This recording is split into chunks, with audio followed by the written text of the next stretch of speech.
ጤና ይስጥልን ተመልካቾች፣ ከአቤል ሚዲያ አዳዲስና ትኩስ መረጃዎችን ይዘናል። 20 ቀኑን ያስቆጠረው የመካከለኛው ምስራቅ ጦርነት በየቀኑ አዳዲስ መረጃዎች እየተሰሙበት ይገኛሉ። የሀገር ውስጥና የዓለም አቀፍ አዳዲስ መረጃዎችን ይዘን ቀርበናል። እንድትከታተሉን በአክብሮት እንጋብዛለን። በትግራይ ህጻጽ መጠለያ ጣቢያ ከ330 በላይ በአድዋ ደግሞ 125 ተፈናቃዮች ህይወታቸው ማለፉ ተነገረም። አስተባባሪዎች ሰብአዊ ቀውሱ የተባባሰ መሆኑን ማስጠንቀቃቸው ተነግሯል። በትግራይ ክልል በሚገኘው የህጻጽ ተፈናቃዮች መጠለያ ጣቢያ ከግንቦት ወር 2017 ዓ.ም ጀምሮ ቢያንስ 333 ተፈናቃዮች በረሃብና በመድኃኒት እጥረት ምክንያት መሞታቸው ተገልጿል። በተመሳሳይ በአድዋ ከተማ ከመስከረም ወር 2018 ዓ.ም ጀምሮ 125 ሰዎች ህይወታቸው ማለፉ ነው የተነገረው። እየቀነሰ የመጣው ሰብአዊ እርዳታና አሁንም በቀጣይነት የሚገቡ አዳዲስ ተፈናቃዮች ተጋላጭ የሆኑ ማህበረሰቦችን ለህይወት አስጊ ወደሆነ ቀውስ እየዳረጋቸው ሲሆን ባለው ውስን ሀብት ላይም ከፍተኛ ጫና ተፈጥሯል። በህጻጽ የሚገኙ ተፈናቃዮችና አስተባባሪዎች የሟቾች ቁጥር መጨመር፣ የበሽታዎች መስፋፋትና የሰብአዊ እርዳታ መቀነስ ሁኔታውን ይበልጥ አባብሶታል። አሁን ላይ በህጻጽ ያለውን ሁኔታ ለመረዳት በአይን ማየት እንደሚያስፈልግ የተገለጸ ሲሆን ቀደም ሲል ጥሩ ጅማሮዎች የነበሩ ቢሆንም አሁን ግን ተቋርጧል። ሰዎች እየተዳከሙና እየሞቱ መሆናቸውም ተነግሯል። አምባሳደር ሀደራ በመካከለኛው ምስራቅ ውጥረት በነገሰበት ወቅት ከኢራን አምባሳደር ጋር ተወያዩም። የውጭ ጉዳይ የመንግስት ሚኒስትር ዴኤታ አምባሳደር ሀደራ አበራ በኢትዮጵያ የኢራን እስላማዊ ሪፐብሊክ አምባሳደር አሊ አክበር ረዛኢ ጋር በሁለትዮሽ ግንኙነትና በመካከለኛው ምስራቅ እየተባባሰ በመጣው ቀጠናዊ ጉዳዮች ዙሪያ መክረዋል ተብሏል። እንደ ውጭ ጉዳይ ሚኒስቴር መግለጫ ሁለቱ ወገኖች በኢኮኖሚ፣ በንግድ፣ በኢንቨስትመንትና በሰራተኛ ዘርፎች ያለውን ትብብር ይበልጥ ማጠናከር በሚቻልበት ባቸው መንገዶች ላይ የተወያዩ ሲሆን ለሁለቱም ወገኖች የሚጠቅሙ የትብብር መስኮችንም አስሰዋል ተብሏል። ይሁን እንጂ ሚኒስተሩ ስለ ውይይቱ ተጨማሪ ዝርዝር መረጃ አልሰጠም። አምባሳደር ሀደራ በተመሳሳይ መልኩ በኢትዮጵያ የኢራቅ አምባሳደር ከሆኑት ሱሌማን ሀሊድ አልዳይን ጋር በተናጠል በጽህፈት ቤታቸው ተገናኝተው የመከሩ ሲሆን በሁለቱ ሀገራት የጋራ ትብብርና ቀጠናዊ ስጋቶች ላይ ተመሳሳይ ውይይቶችን አድርገዋል ተብሏል። እነዚህ ስብሰባዎች የተከናወኑት አሜሪካና እስራኤል አንድ ላይ በመሆን ከኢራን ጋር እያካሄዱ ያለው ግጭት ውጥረቱ በከረረበትና ቴህራን በአካባቢው የአሜሪካ አጋር ተብሎ በሚታሰቡ ሀገራት ላይ ጥቃት እየሰነዘረች መሆኗ በተዘገበበት ወቅት ነው። ይህ ዲፕሎማሲያዊ ውይይት ባለፈው ሳምንት ከእስራኤል፣ ሳውዲ አረቢያ፣ ኩዌት፣ ኳታር፣ የተባበሩት አረብ ኤምሬትስና ኦማን ዲፕሎማቶች ጋር ካደረጉት ተከታታይ ስብሰባዎች ቀጥሎ የመጣ ሲሆን ይህም ጂኦፖለቲካዊ ውጥረቱ በናረበት ወቅት ኢትዮጵያ እያደረገች ያለውን ዲፕሎማሲያዊ ጥረት የሚያሳይ ነው እየተባለ ነው። የኢራን አዲሱ ጠቅላይ መሪ አያቶላ ሞጂታባ ሀሚኒ አሜሪካና እስራኤልን ሳናንበረክክ የተኩስ አቁም አናደርግም ማለታቸው ተሰማም።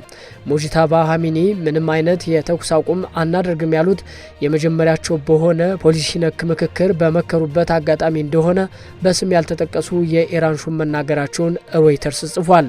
በአሜሪካና በእስራኤል ላይ የኢራን አጸፋ ከባድና የከፋ ይሆናል ሲሉ ሞጂታባ አዝተዋል ተብሏል። አዲሱ የኢራን ጠቅላይ መሪ አሜሪካና እስራኤልን ገና የእንብርክክ እናስኬዳቸዋለን ማለታቸውን ለጉዳዩ ቅርበት ያላቸው ሹም ተናግረዋል። የሞጂታባ ሀሚኒ ጠንከር ያለ አስተያየት የተሰነዘረው በውጥረት ማርገቢያ ጉዳይ ለቀረበላቸው ሀሳብ እንደሆነ ተጠቅሷል። በኢራን የጠቅላይ መሪነቱ ሹመት የአድራጊ ፈጣሪነት ስልጣን እንደሆነ ሚድል ኢስት ሞኒተር አስታውሷል። በኳታር የራስ ላፋን የኢንዱስትሪ አካባቢ በኢራን የሚሳኤል ጥቃት ተመታ ተባለም።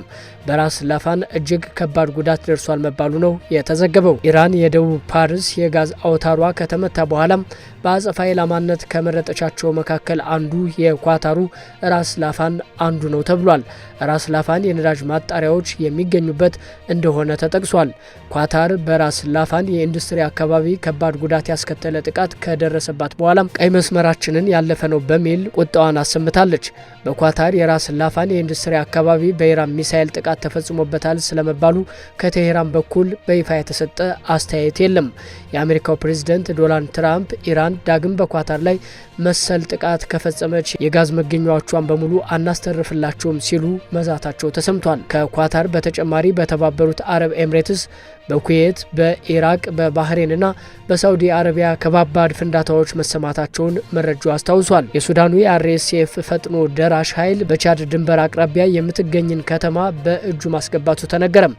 በአርኤስኤፍ እጅ ገብታለች የተባለችው አልቲና የተባለች ከተማ እንደሆነች ተነግሯል። ቀደም ሲል የሱዳን መንግስት ጦር በአካባቢው በአርኤስኤፍ ተከፍቶብኝ የነበረው ከባድ ጥቃት መክቼ መልሻለሁ ብሎ ነበር።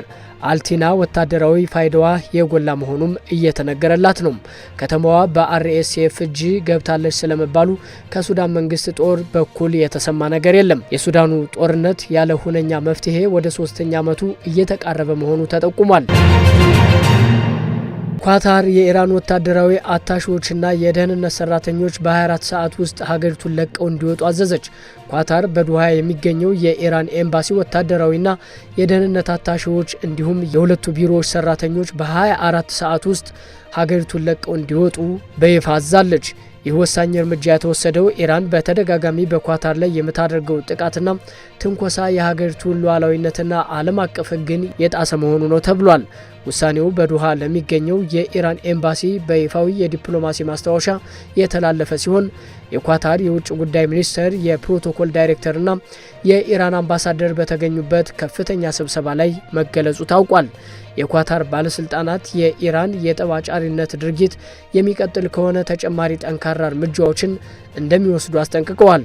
ዱሃ ይህንን ውሳኔ ያሳለፈችው የሀገሪቱን ብሔራዊ ደህንነት፣ ሉዓላዊነትና የነዋሪዎቿን ደህንነት ለመጠበቅ ያላትን ቁርጠኝነት ለማረጋገጥ መሆኑን ገልጻለች። አሜሪካ በሺዎች የሚቆጠሩ ወታደሮቿን ወደ መካከለኛው ምስራቅ ለመላክ ማሰቧ ተነገረም።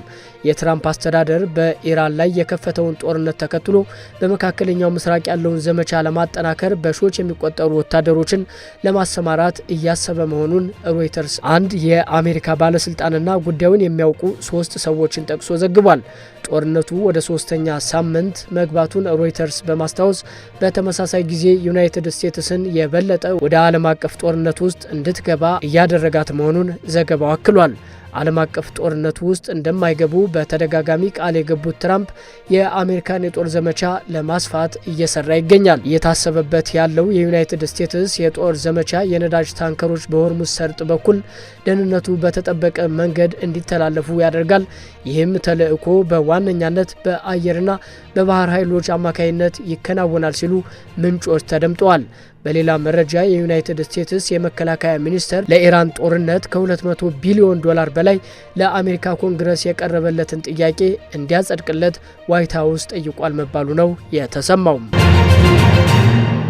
ታይዋን ከእኛ ጋር ከተቀላቀለች የኃይል ችግሯ ይፈታል ስትል ቻይና ገለጸች። ቻይና ታይዋን በሰላም ከእኛ ጋር ከተቀላቀለች የኤነርጂ ቀውስ ችግሯ ይፈታል ማለቷ ተሰምቷል። ኢራን፣ አሜሪካና ኢራን የገቡበት ጦርነት በታይዋን የኃይል ምንጭ ላይ አሉታዊ ጫና ፈጥሯል። የቤጂንግ የታይዋን ጉዳዮች ቢሮ የኤነርጂ ፈተናውን ለመወጣት በሰላም ከእኛ ጋር ትቀላቀል ብሏል። የታይዋን ኩባንያዎች የኤሌክትሪክ ፍላጎታቸውን ለማሟላት ከእኛ መጠቀም ይችላሉ የሚል ሀሳብ ያጋራችው ቻይና የኢራኑ ጦርነት የፈጠረውን ቀውስ ለመቋቋም አማራጫቸው ከእኛ ጋር አንድ መሆን ነው የሚል መልእክትም ቻይና ለታይዋን ሰዳለች ተብሏል። ታይዋን 70 በመቶ ድፍድፍ ነዳጅና ከ30 በመቶ በላይ የሚሆነውን የተፈጥሮ ጋዝ የምትገዛው ከመካከለኛው ምስራቅ መሆኑ ተነግሯል።